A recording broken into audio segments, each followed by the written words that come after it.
पूरे दिल्ली की जनता के घर घर के अंदर जो केजरीवाल घुसे हुए हैं कि अगर एक अच्छा शासन देना चाहते हो तो ये सिर्फ विपक्ष को अंदर करके दबाव की राजनीति करना कब तक जारी रखेंगे आप? मैं पूछना चाहता हूँ बीजेपी गवर्नमेंट से, क्या दोबारा लोगों को गुलाम बनाने की रणनीति चल रही है क्या आपकी? और हम उम्मीद करते हैं कि वो बाहर आएंगे और हम उनको वोट से जिता के हमारा जो सहयोग हम उनको करेंगे। केजरीवाल जैसा विकास करना, हिंदुस्तान में 10 साल में अंतर्राष्ट्रीय पार्टी बन जाना कोई मामूली बात नहीं है। आज़ादी के बाद से आज तक एजेंसियों का इतना दुरुपयोग किसी पार्टी ने नहीं किया जितना भारतीय जनता पार्टी ने किया है। पूरे दिल्ली की जनता के घर घर के अंदर जो केजरीवाल घुसे हुए हैं, हर आदमी के पास वो पहुंचे हुए हैं, चाहे वो बिजली के थ्रू, पानी के थ्रू, महिलाओं की वो उसके थ्रू हैं, और भी जो काम कर रहे हैं कि ऑनलाइन सारी चीज़ें बन रही हैं। तो केजरीवाल को, और अभी आएंगे तो दोबारा 1000 रुपये हर महिला को देंगे, क्योंकि ये वाला लड्डू जो है ना देश को, ये केजरीवाल की शरण में जाके केजरीवाल के चेले हो गए हैं। एमपी में क्यों दे रहे हैं भैया 500 रुपये में सिलेंडर, और 1000 रुपये लाडली बहना में दे रहे हैं? तो पूरे देश की महिलाएं पागल है क्या, या लाडली नहीं है? केजरीवाल जी तो फिर भी दे रहे हैं। बाकी जहाँ भी इनकी सरकार है बीजेपी की, वहाँ दो ना 1000 रुपये महिलाओं को। तो देश को बेवकूफ़ बना रहे हैं और कुछ नहीं कर रहे। 500 का सिलेंडर पूरे देश में मिल सकता है ना, जब एमपी में है और वहाँ पे राजस्थान में 500 में मिल रहा है, तो बाकी जगह क्यों नहीं दे रहे? और शिक्षा के ऊपर जो केजरीवाल ने काम किया है, हॉस्पिटल के लिए, अच्छा बाहर के देश से कोई आया था वहाँ पे, पता नहीं कौन से देश से आए थे, स्कूल दिखाना था, तो स्कूल केजरीवाल का दिखाया, तो गुजरात का स्कूल नहीं दिखाया। इतनी शर्म की बात है, तुम इतने साल से गुजरात में हो, यूपी में भी हो, तो यूपी का या गुजरात का स्कूल दिखाते ना। इनके कोई विजन नहीं है, कुछ नहीं है, देश की जनता को बेवकूफ़ बना रहे हैं, लूट रहे हैं। फिर भी वो मोदी मोदी कर रहे हैं कि हाय मोदी हाय मोदी। मोदी ने कराई क्या है? लोगों की ऐसी की तैसी कर दी है और लुटी डुबेगी। आए तो केजरीवाल ही आएगा। केजरीवाल जी ही नहीं, बहुत सारे नेताओं की गिरफ्तारियां हुई जो विपक्ष में मौजूद रहे हैं। तो मैं ये मौजूदा सरकार से पूछना चाहता हूँ, जानना चाहता हूँ कि अगर एक अच्छा शासन देना चाहते हो तो ये सिर्फ विपक्ष को अंदर करके दबाव की राजनीति करना कब तक जारी रखेंगे आप?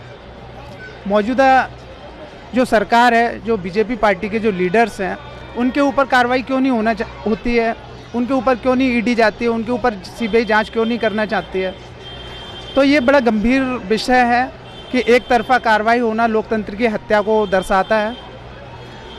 और जिस तरीके से केजरीवाल जी देश के लिए संघर्ष कर रहे हैं, दिल्ली के लोगों के लिए संघर्ष कर रहे हैं, देश के युवाओं के लिए संघर्ष कर रहे हैं, देश की एजुकेशन को मजबूत करने के लिए संघर्ष कर रहे हैं, जिस तरीके से बहन बेटियों की मान सम्मान के लिए अपनी राजनीति को आगे ले जाना चाह रहे हैं, वो जिस तरीके से बेरोजगार युवाओं की जो दुर्दशा है उसको सुधारने के लिए उनका एक अथक प्रयास है, तो मैं मानता हूँ उनका संघर्ष जरूर एक दिन रंग लाएगा। रीजन बिहाइंड द सीन यही है कि भाई आप उसको आपको पता है कि आपको एक करारा टक्कर देने वाला इंसान है ना। तो मैं ये बात बोलना चाहूँगा कि भाई वो आज बंदा जेल में है, कोई बात नहीं मानी, लेकिन जो भी बंदा केजरीवाल सपोर्टर है वो ये बात जानता है कि चाहे वो जेल में रहे या बाहर रहे, लेकिन वो बंदा जब भी है चीता ही होता है। मैं यही बात बोलना चाहूँगा कि भाई बहुत अच्छा कैंडिडेट है। अगर आप चाहें तो मतलब आपके बाकी तो सबका अपना अपना अधिकार है, कुछ भी करे, बट वो बंदा बहुत बढ़िया जेन्युइन बंदा है। इंडिया में ओनली वन मैन, एक पहला चीफ मिनिस्टर ऐसा है जिसने जनता के लिए सोचा, देश की जनता के लिए सोचा, दिल्ली की पब्लिक के लिए सोचा। अगर इस जैसे नेता को एक बार को प्रधानमंत्री का चांस दे दिया है तो हमारा देश तरक्की कर सकता है, क्योंकि वो एजुकेटेड है, पढ़े लिखे हैं वो केजरीवाल जी। ये नहीं क्या बेवकूफी हवाबाजी करना, रिलीजन पॉलिटिक्स करना, धर्म की राजनीति करना, ये नहीं आता उनको आता मेन मुद्दे पर बातें करना, संविधान के अकॉर्डिंग चलना।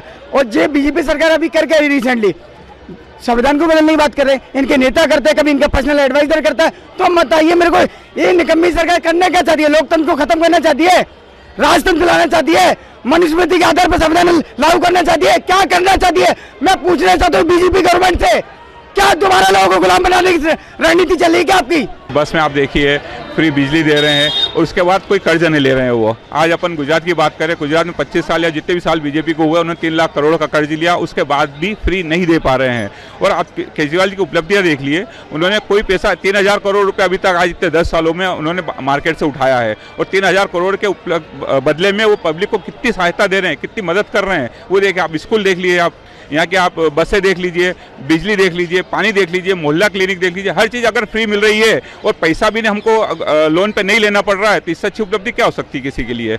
और हम उम्मीद करते हैं कि वो बाहर आएंगे और हम उनको वोट से जिता के हमारा जो सहयोग हम उनको करेंगे। मंत्री कांग्रेस में थे, वो गलत हो गए, आप बीजेपी में आके सही हो जाते हैं तो झूमते हैं सब सारे, जाने कैसी बीन है, ना इनका कोई मान है ना इनका कोई दीन है, जिसको भी देखो धुल के निकलता है। ये भाजपा सरकार की वॉशिंग मशीन है। ये 400 जो पार रख रहे हैं ना, झूठ बोलते बोलते 400 को पार कोई जुमला रख रखे हैं। इनसे पुलवामा में 300 RDX कहां से आया पता नहीं चल पाया अभी तक, लेकिन 400 पार है जीतेंगे, इनको पता चल गया, इनको पता चल गया 400 पार कहां से जीतेंगे इनको पता चल गया, लेकिन पुलवामा में 300 RDX कहां से आया इनको अभी तक नहीं पता चल पाया। केजरीवाल जी, देखिए केजरीवाल जी काम बहुत अच्छे किए हैं।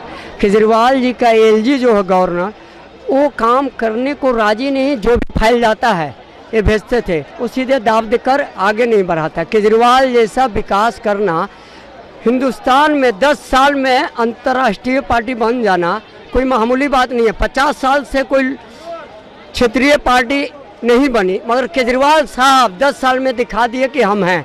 भी राजनीति करे ना मोदी सरकार, पर उनका नहीं चलने वाला है। उसका सारा चतुराई पकड़ में आ गई है, सबके नजरों में जितना गिराना चाहता है ना उससे वो खुद गिर जाएंगे। देखना, दिल्ली में रहना है तो केजरीवाल ही रहेगा।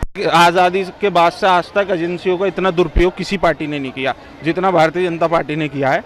और जिस तरह दिल्ली के मुख्यमंत्री अरविंद केजरीवाल को जेल के अंदर डाला गया और तमाम मंत्रियों पर शिकंजा कसा गया, ये बहुत ही गलत है। दिल्ली की जनता ने जन आंदोलन से, जंतर मंतर से लो, रामलीला मैदान से लो, दिल्ली के मुख्यमंत्री को 67 सीटों से जिताया, तो वही दिल्ली की जनता जेल से भी जिता सकती है। हर जरूरतमंद इंसान की रोटी कपड़ा मकान जरूरत होती है, वो उस जरूरतों को पूरा कर रहा है ना, तभी तो उसके खिलाफ। ये बताओ आप, जो इंसान जब अच्छा काम करता है ना तभी उसके पीछे डंडा पड़ता है, बुरा काम कर रहा होता है, भ्रष्टाचार होता है, कोई कुछ नहीं होता उसके पीछे। केजरीवाल को जनता जो है और ज्यादा बढ़ चढ़ के वोट देगी, उसको गिरफ्तार करने के और अरेस्ट करने की वजह से और सहानुभूति लोगों के दिलों में उसके लिए हो गई है केजरीवाल के लिए। और वो काम भी अच्छा करता है, पानी फ्री दे रहा है, बिजली फ्री दे रहा है, स्कूल बना रहा है, शिक्षा दे रहा है, सारे काम अच्छे कर रहा है, लोगों की सड़कें बना रहा है, क्या नाम है, और सब चीज़ अच्छी कर रहा है। मोहल्ला क्लिनिक खोल लिया उसने, क्या नाम है, जो उसके विधायक हैं और जो निगम पार्षद है वो भी अच्छा काम करते हैं, लोगों की सुनते हैं, लोगों की बात करते हैं। वो भी जो भी हो रहा है बहुत गलत हो रहा है,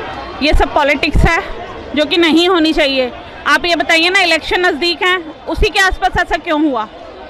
उसी के आसपास ही आम आदमी पार्टी जो है, हमारे CM साहब, उनके ऊपर एलिगेशंस लगाया गया। रीज़न क्योंकि मोदी जी को दिल्ली भी हासिल करनी है, तो वो गलत है।